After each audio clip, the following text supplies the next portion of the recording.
Hello everyone, welcome to Get Snoozy, where you relax, you listen, you sleep. Today, we bring you a collection of stories that will tear open the wounds stitched beneath our smiles.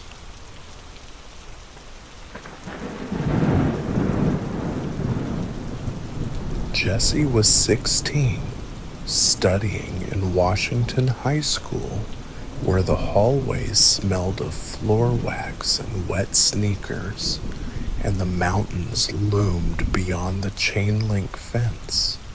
He was the kind of kid who blended into the crowd, floppy brown hair, faded band tees, always hunched over a notebook, doodling lyrics or fiddling with his Discman.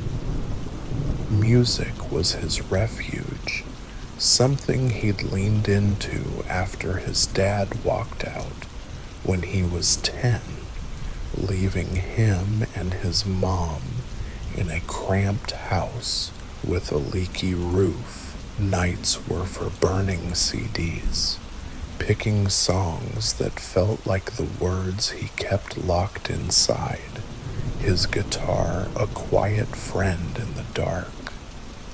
Mia was the opposite, vivid, like a splash of color in Spokane's gray winter.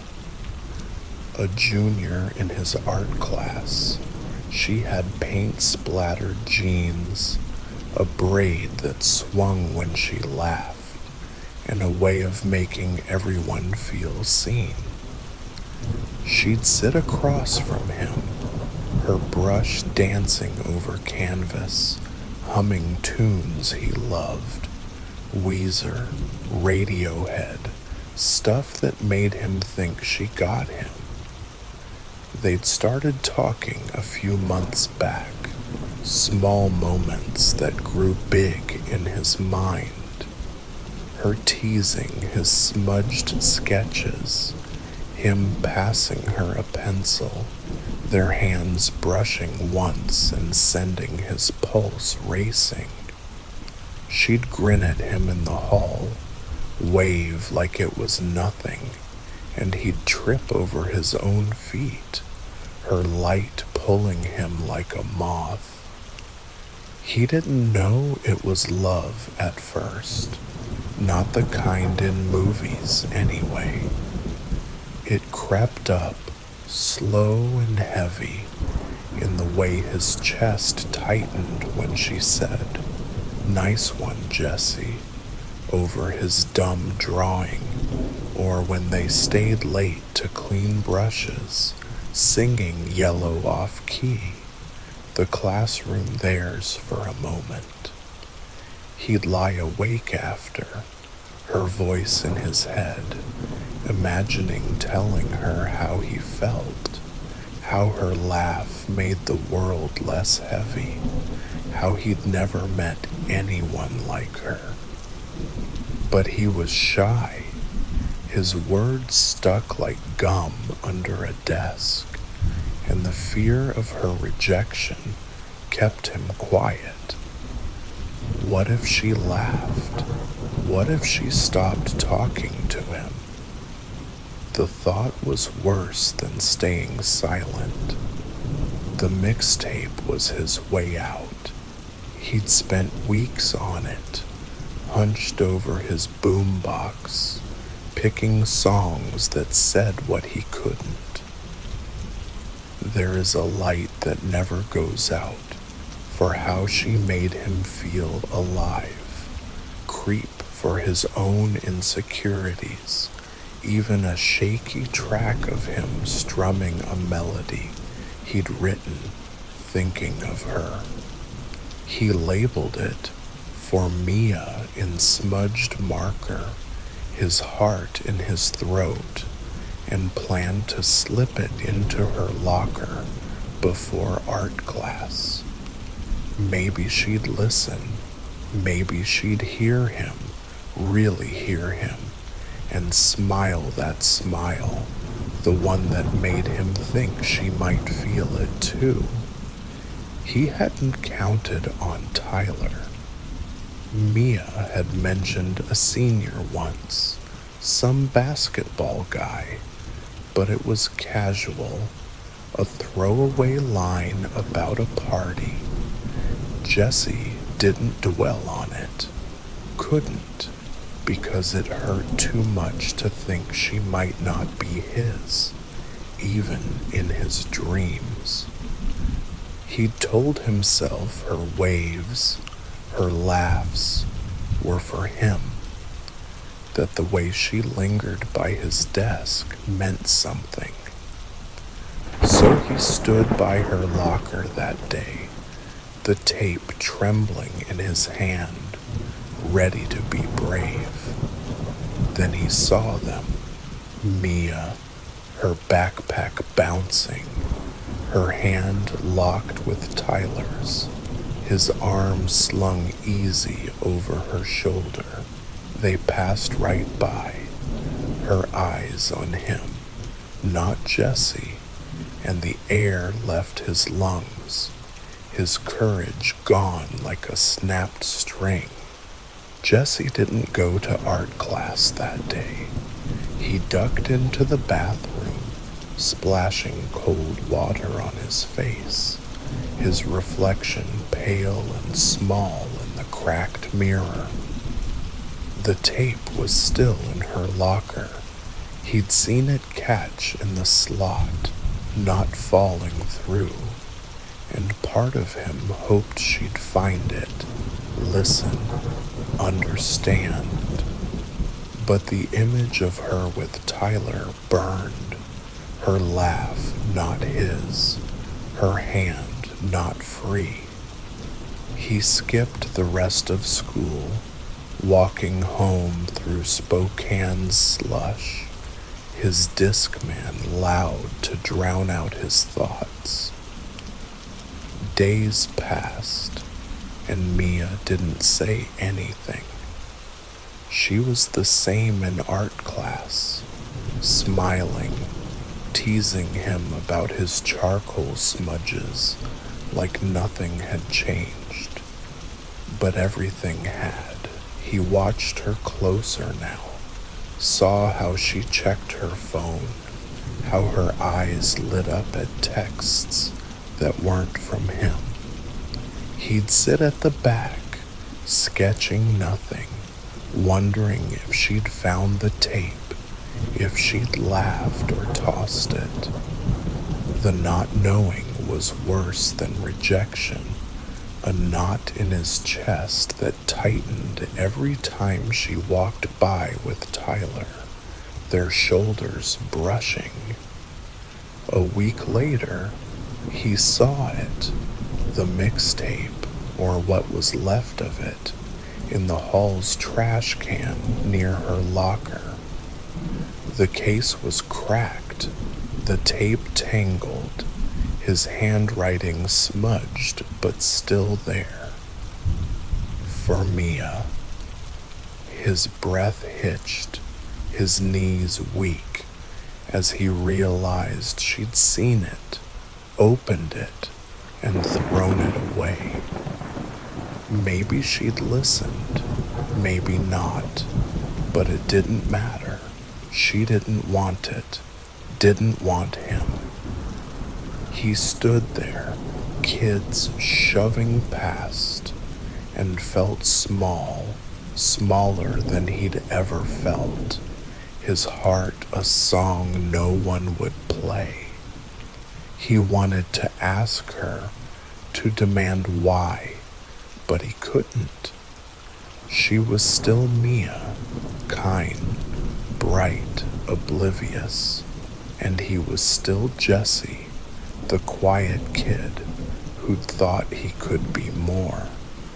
He stopped talking to her, not out of anger, but because it hurt too much to pretend. She noticed, her brow furrowing once when he dodged her wave, but she didn't push, didn't ask, and that hurt worse. Tyler was her world now, and Jesse was just a shadow. Spring came, then summer, and Jesse tried to move on. He stopped bringing his Discman to school, left his guitar untouched in his room, the strings gathering dust. Art class ended. Mia moved to senior year, and he saw her less, only glimpses in the hall, her braids swinging, Tyler's arm around her. He heard they broke up before graduation, but it didn't matter. She was leaving for college, somewhere warm, someone said, and he was still here, still Jesse, with a year left in Spokane's cold. He burned no more mixtapes. The songs he'd loved, Creep, Yellow, felt hollow now, tied to her, to a hope he'd let die. He'd sit on his porch, the mountains dark against the sky, and try to draw again, but his sketches were flat, his heart not in them. His mom noticed, asked what was wrong, but he'd shrug, unable to say he'd loved a girl who didn't love him back, that he'd been brave once and it hadn't been enough. One day, cleaning his locker at year's end, he found a scrap of paper, a doodle Mia had left on his desk months ago, a tiny star with her initials. He stared at it, his throat tight, remembering her laugh, the way she'd made him feel seen. He didn't keep it.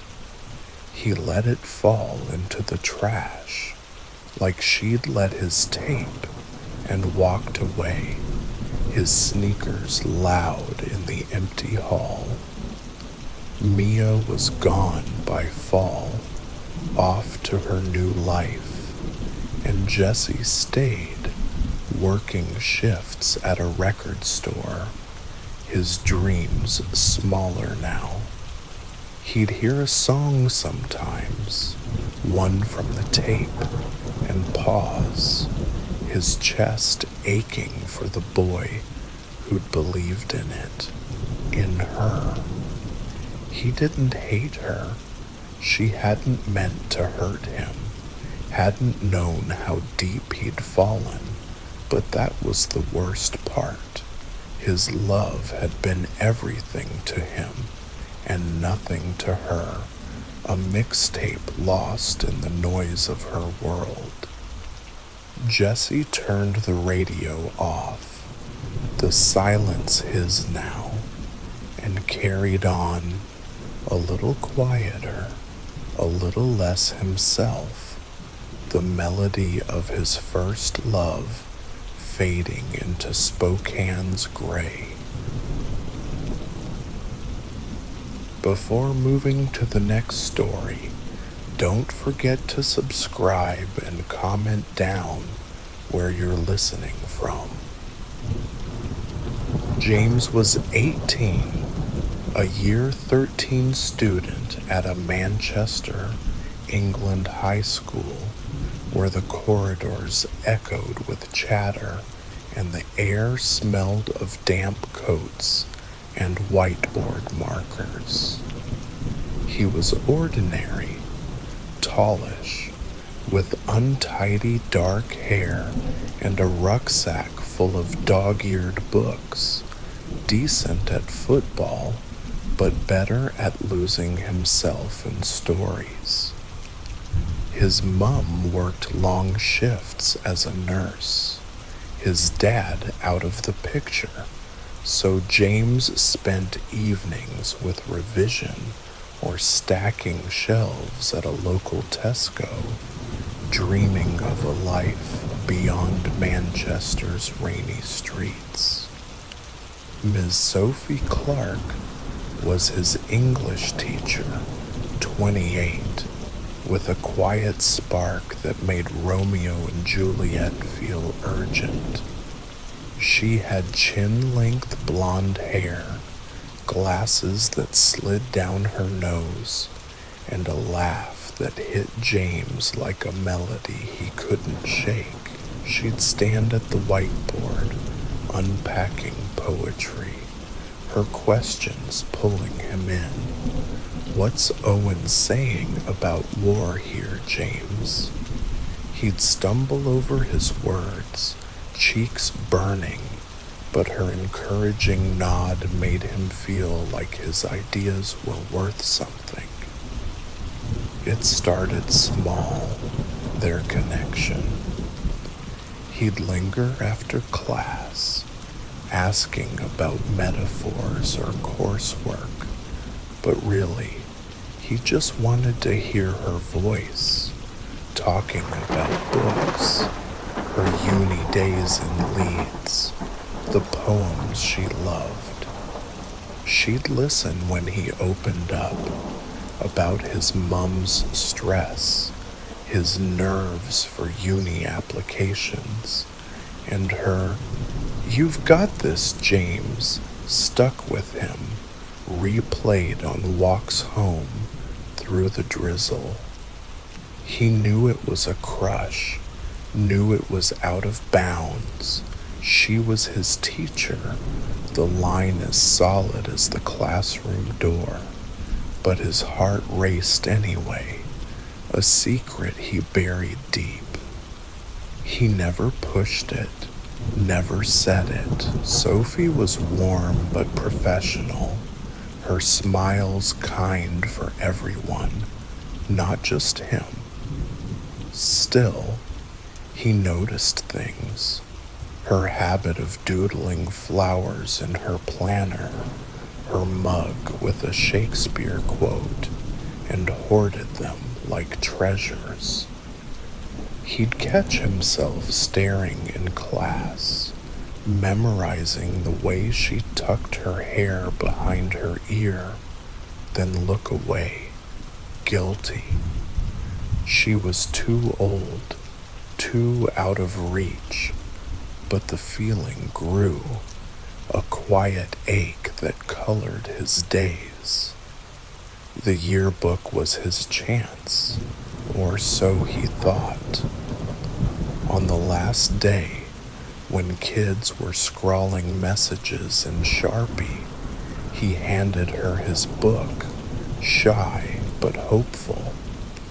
"Will you sign it, miss?" he asked, his voice cracking. She smiled, promising to write something later, and he left school buzzing, imagining her words, something personal, something that showed she saw him. He'd carried that hope all summer, flipping to her page every few days, waiting for the moment he'd pick it up and find her signature. The blank page hit like a punch. James stared at it, the yearbook heavy in his hands, his bedroom walls closing in. He'd graduated, left school behind, but the absence of Sophie's words, of any trace of her, felt like proof he'd been invisible. Maybe she'd forgotten, or maybe his lingering, his questions, had just been another student's noise. He shut the book, his crush souring into shame, and shoved it under his bed, vowing to forget her, to move on. Uni came, Manchester Metropolitan, a literature course, and James threw himself into it, trying to outrun the ache. He dated a bit, girls his age who laughed at his jokes, but none stuck, none saw him like Sophie had. He'd see her in his mind sometimes, her glasses slipping, her voice soft, and pushed the thought away, angry at himself for holding on. She was probably still teaching, still smiling at new kids, his yearbook a promise she hadn't meant to keep. 3 years later, on a rainy spring day, James was in a Manchester bookshop browsing poetry for a uni essay. He reached for a copy of Wilfred Owen, and a hand brushed his, the same hand he swore he'd watched write on the whiteboard. He looked up, and there was Sophie, no longer Ms. Clark, just Sophie, in a raincoat, her glasses fogged from the damp. "James," she said, her smile surprised but warm, and his heart lurched, the old crush roaring back. They grabbed coffee, the shop's hum fading as they talked. She wasn't teaching anymore, had left to work at a library, wanting a change, and he was no longer her student, just a 21-year-old with a degree in progress. She asked about his life, his studies, and he told her, haltingly, how her class had sparked his love for books. Then, braver than he'd ever been, he mentioned the yearbook, the blank page, his voice low. Her eyes widened, her hand pausing on her cup. "I wrote it," she said, soft. "But I spilled coffee on the page, ruined it. I was too embarrassed to give it back." She'd meant to say he was bright, kind, someone she'd remembered. The air shifted, heavy with what they hadn't said back then. She'd noticed him, his questions, his quiet passion, but kept her distance, bound by her role. Now, with no classroom between them, she looked at him differently, and he felt it, a chance, fragile but real. They left the shop, rain falling, and she wrote her number on his receipt, her smile shy. "Don't lose this one," she said, and James laughed, his heart full, the blank page no longer empty. James didn't call right away, too nervous, too afraid of misreading her, but he texted, and Sophie replied, and soon they were meeting, coffee shops, bookshops, walks along the river. They were careful at first. The age gap, 10 years, hanging between them, but it faded as they laughed, her teasing his bad puns, him mimicking her doodling flowers on napkins. Love grew slow, like a poem finding its rhythm. They talked about the past, her guilt for keeping distant, his crush he'd thought was one-sided and found it wasn't. She'd felt a spark too, buried under duty, and now, free of the classroom, she let it show. Friends raised eyebrows, his mum worried, but James didn't care. Sophie saw him, and he saw her, not as a teacher, but as a woman who loved words and laughed like music. A year later, they stood in her library, the shelves towering, and he pulled out his old yearbook, the blank page still there. "Sign it now?" he asked, half joking, and she laughed, grabbing a pen. She wrote, "To James, who made me believe in second chances. Love, Sophie." Before moving to the next story, don't forget to subscribe and comment down where you're listening from. Nora was 34, a baker who'd built a small life in Boise, Idaho, where the air smelled of pine and the streets hummed with a quiet kind of life. Her bakery, Rise and Need, was a cozy spot on a corner with mismatched tables and a chalkboard menu that changed with her mood. She'd wake before dawn, kneading dough to the hum of a radio, her hands steady even when her heart wasn't. Baking was her language, sourdough for comfort, cinnamon rolls for joy, something she'd learned from her grandma, who'd raised her after her parents split. She wasn't looking for love. A bad breakup years ago had left her wary, her evenings spent alone with recipe books and a glass of wine.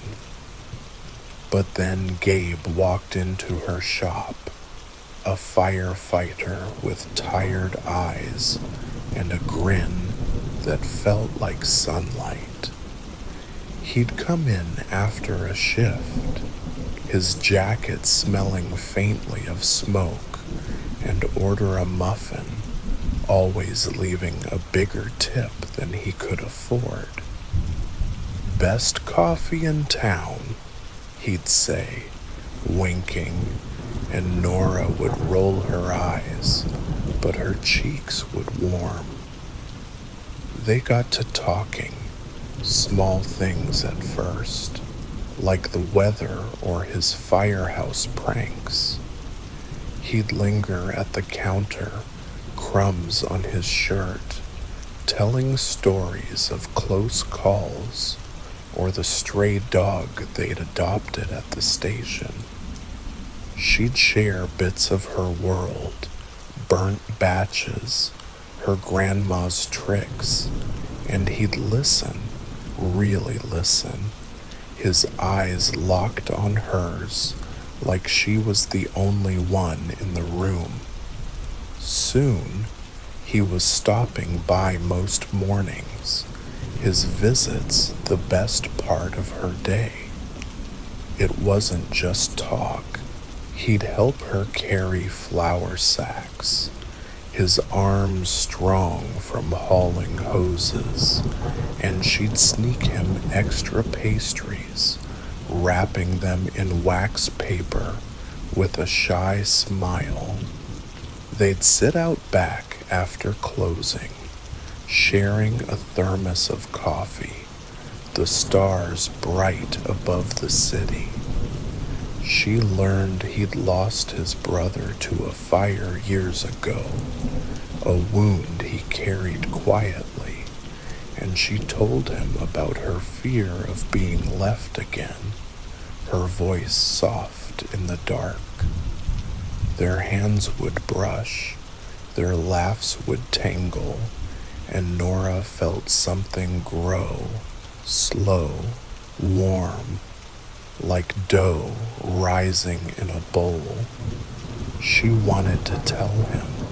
She'd bake his favorite sourdough, imagining the moment, handing him the loaf, saying, "This is for you," because you're my favorite too."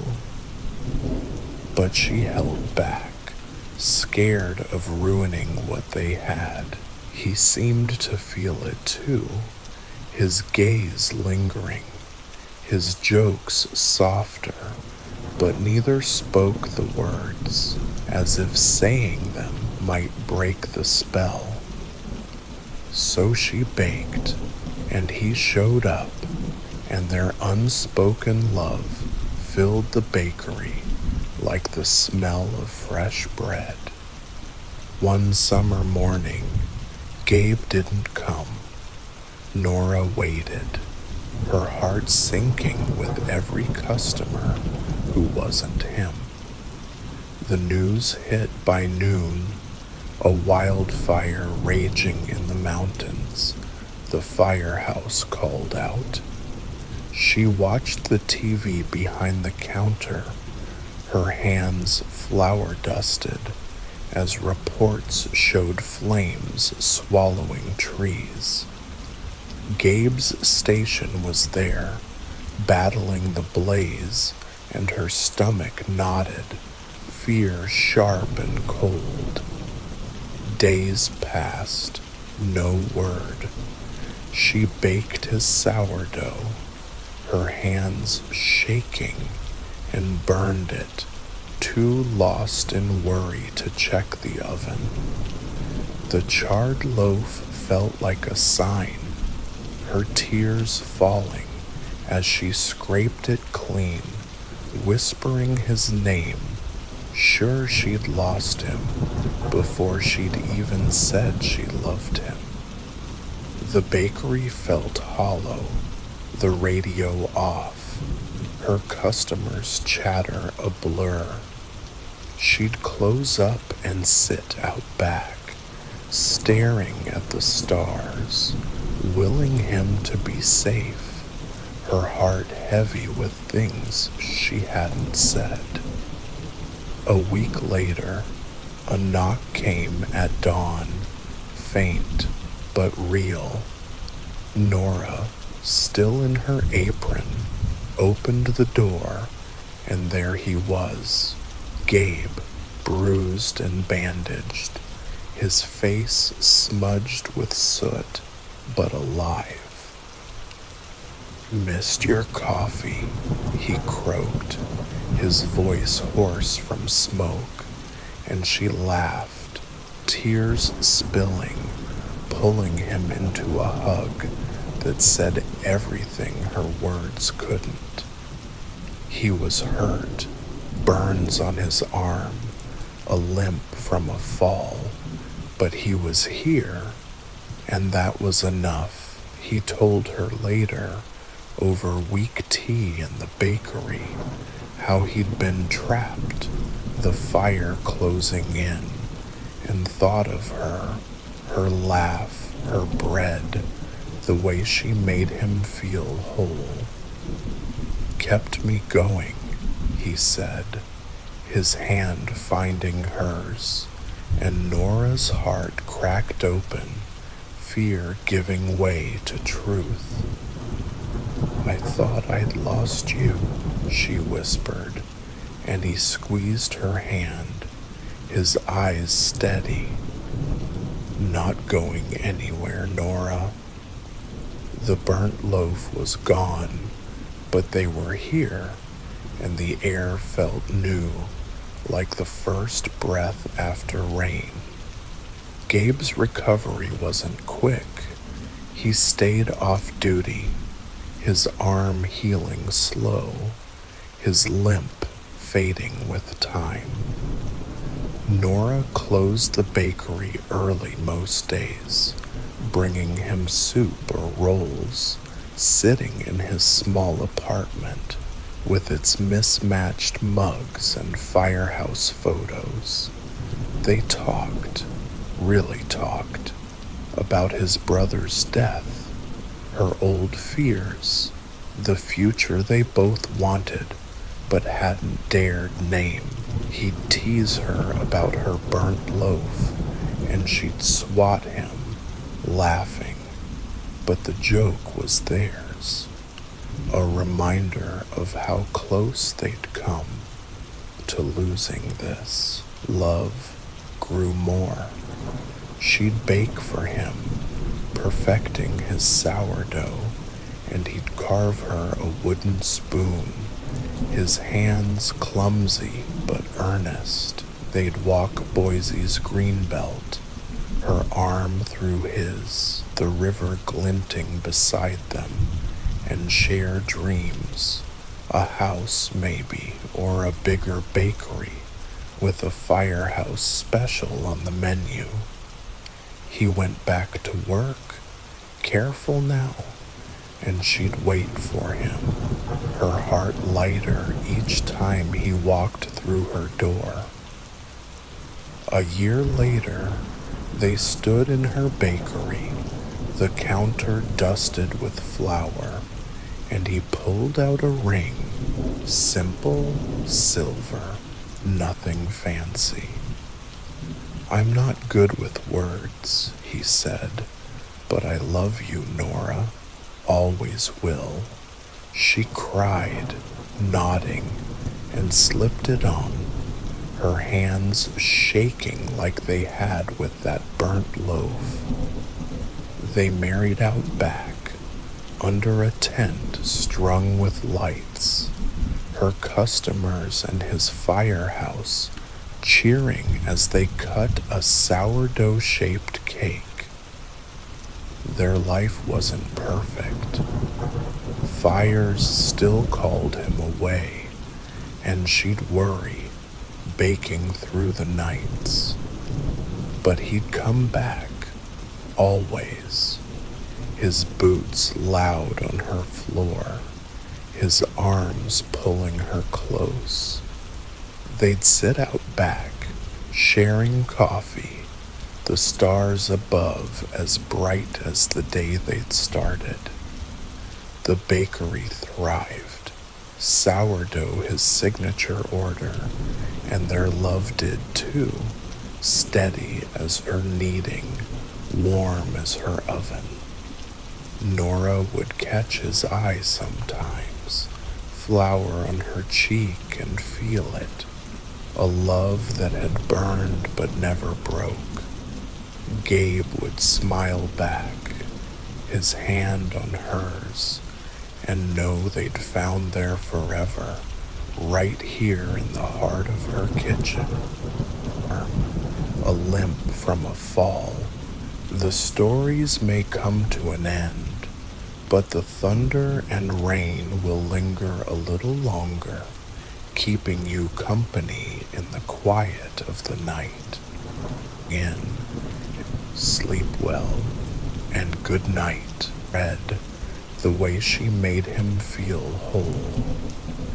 Kept me going, he said, his hand finding hers, and Nora's heart cracked open, fear giving way to truth.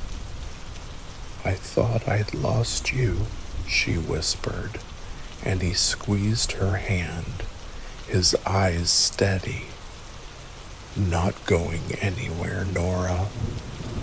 The burnt loaf was gone, but they were here, and the air felt new, like the first breath after rain.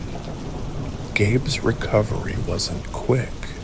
He stayed off duty, his arm healing slow, his limp fading with time. Nora closed the bakery early most days, bringing him soup or rolls, sitting in his small apartment with its mismatched mugs and firehouse photos. They talked, really talked, about his brother's death, her old fears, the future they both wanted but hadn't dared name. He'd tease her about her burnt loaf, and she'd swat him, laughing, but the joke was theirs, a reminder of how close they'd come to losing this. Love grew more. She'd bake for him, perfecting his sourdough, and he'd carve her a wooden spoon.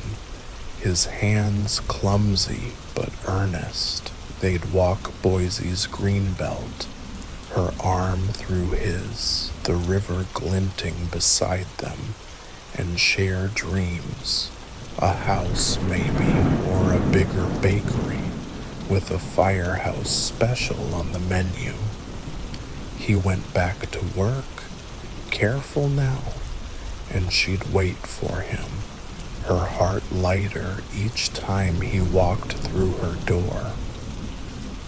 A year later, they stood in her bakery, the counter dusted with flour, and he pulled out a ring, simple, silver, nothing fancy. "I'm not good with words," he said, "but I love you, Nora, always will." She cried, nodding, and slipped it on, her hands shaking like they had with that burnt loaf. They married out back, under a tent strung with lights, her customers and his firehouse cheering as they cut a sourdough-shaped cake. Their life wasn't perfect. Fires still called him away, and she'd worry, baking through the nights. But he'd come back, always, his boots loud on her floor, his arms pulling her close. They'd sit out back, sharing coffee, the stars above as bright as the day they'd started. The bakery thrived, sourdough his signature order, and their love did too, steady as her kneading, warm as her oven.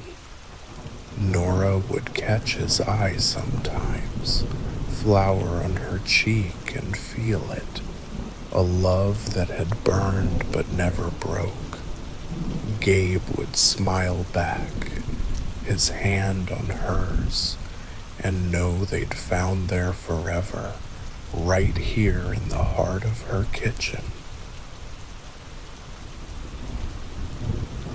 The stories may come to an end, but the thunder and rain will linger a little longer, keeping you company in the quiet of the night. Sleep well, and good night.